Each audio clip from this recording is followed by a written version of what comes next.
Bonjour Broca, je suis Christelle Lalibalu de Garrigue, artiste, et nous sommes dans l'émission Eurythmie.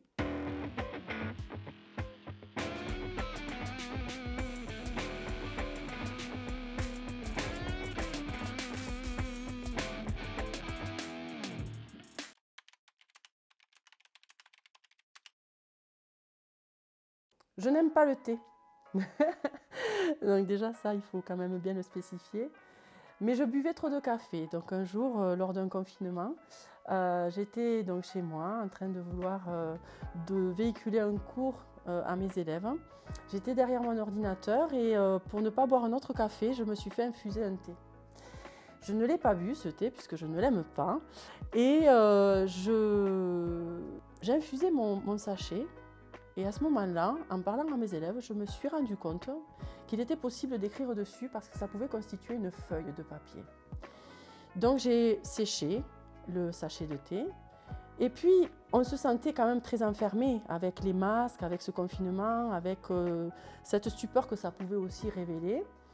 Et du coup, j'ai libéré les grains de thé de leur sachet en déchirant le sachet de thé. Et en déchirant ce sachet de thé, j'ai senti une libération. J'ai senti que des petits souffles de vie sortaient de ce sachet de thé et permettaient à l'être humain peut-être de retrouver cette expiration qui donnait l'inspiration.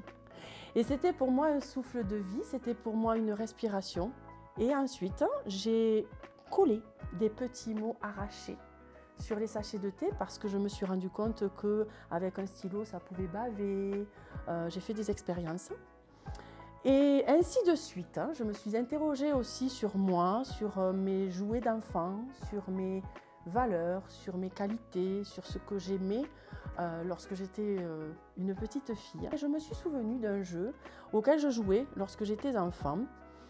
Un jeu qui consistait à avoir une figurine en carton que je soulevais et que j'habillais de cartonnage divers.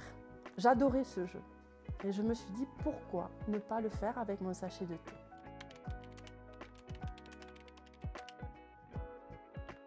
En fait, je ne sais pas comment je fais parce que c'est très intuitif, parce que ma peinture a toujours été intuitive, parce que je ne veux pas être bloquée. Justement, l'art pour moi est quelque chose qui lave de la poussière de tous les jours, comme le disait un grand. Je veux être complètement débridée, je ne veux pas avoir à penser. Je veux justement que cette liberté de création puisse m'ouvrir les champs des possibles. Alors si je partais sur une direction qui me permettrait une contrainte, alors pour moi ça ne serait pas créatif. Je m'installe derrière ma machine, je n'ai jamais cousu, et je laisse passer mes sachets de thé. Et c'est parce que je regarde l'aiguille s'enfoncer chaque fois dans le sachet de thé que, sans le réfléchir, sans le penser, je vais à un moment donné avoir l'idée. Mais je ne peux pas concevoir de patronage, par exemple, et je fais du modelage. Je ne peux pas concevoir du patronage parce que ça m'enfermerait dans une tenue. Or, ma tenue évolue dans ma tête et dans la faisabilité des passages de thé sous mon aiguille par rapport à cette dimension de temps suspendu. Alors je ne sais pas comment je fais. Je ne sais pas. Et en fait, je crois que j'aime bien ne pas savoir comment je fais. Parce que si j'avais ce secret-là, si j'avais une quelconque recette, peut-être que ça serait la mort de mon art.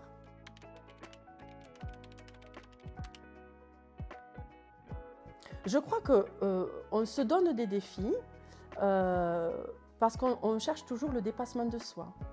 Et je pense qu'effectivement, l'art permet cette évolution, cette progression vers le dépassement de soi. Mais pour moi, elle n'est pas consciente. Pour moi, je ne la cherche pas, je ne cherche pas le défi. Je ne cherche pas une confrontation. Je ne cherche pas à rivaliser avec quelque chose ou quelqu'un. Je veux juste prendre du plaisir. Je veux juste être heureuse. Je veux juste faire des caresses à un sachet de thé pour qu'il puisse être câliné, pour qu'il puisse être choyé, pour qu'il puisse être caressé, comme j'ai envie que l'on me caresse à moi.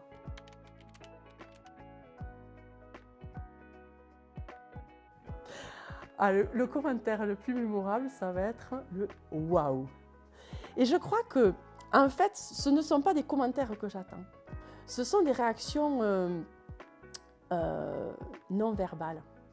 On peut se mettre à pleurer devant une création parce qu'elle va procurer, comme la lecture du Petit Prince d'Antoine de Saint-Exupéry, une émotion. Parce qu'elle va procurer chez vous quelque chose qui est intrinsèquement intime. Et j'attends peut-être un haussement de sourcils que je vais interpréter de la bonne façon parce que je veux rester positive et optimiste. Et que de toute façon, même si je ne plais pas à tout le monde, et c'est tant mieux, heureusement, parce que je n'ai pas envie de plaire à n'importe qui. Parce que je ne suis pas n'importe qui. Alors du coup, je suis heureuse qu'il y ait des critiques, mais je n'en ai pas eu. Je n'ai eu que des waouh, parce que je pense aussi que c'est une relation à moi. Quand je montre ce que je fais, je pense que je suis tellement heureuse de voir ce que je fais. Ouais, je suis heureuse de montrer. En fait, je pense que je désarme les gens aussi. Ils ne peuvent plus ne pas sourire. Ben oui, parce que quand c'est beau, ça se passe de mots.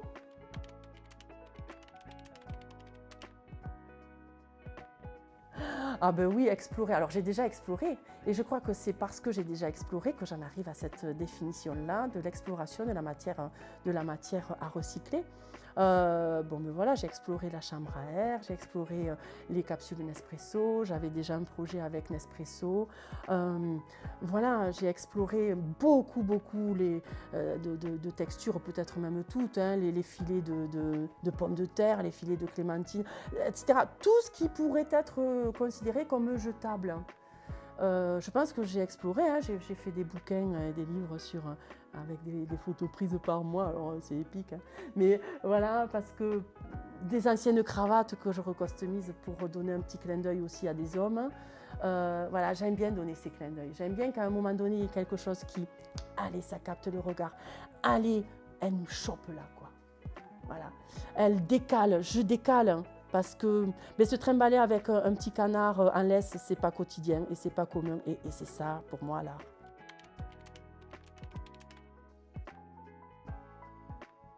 Ah, je suis heureuse de faire la Toulouse Fashion Week, hein, le 25 et 26 novembre. Ouais, je suis heureuse parce que je sais que ça va m'ouvrir des portes. Je sais que derrière, il y a Paris, il y a Londres, il y a Milan, il y a New York. Parce qu'à partir du moment où on habite à l'étranger, le monde est petit. Et maintenant, je sais que le monde est petit et que je vais pouvoir. Et je vais le faire parce que j'ai envie de le faire. Parce que quand le jour où je donnerai mon dernier souffle de vie, j'aurai les sachets de thé avec moi. Je le sais.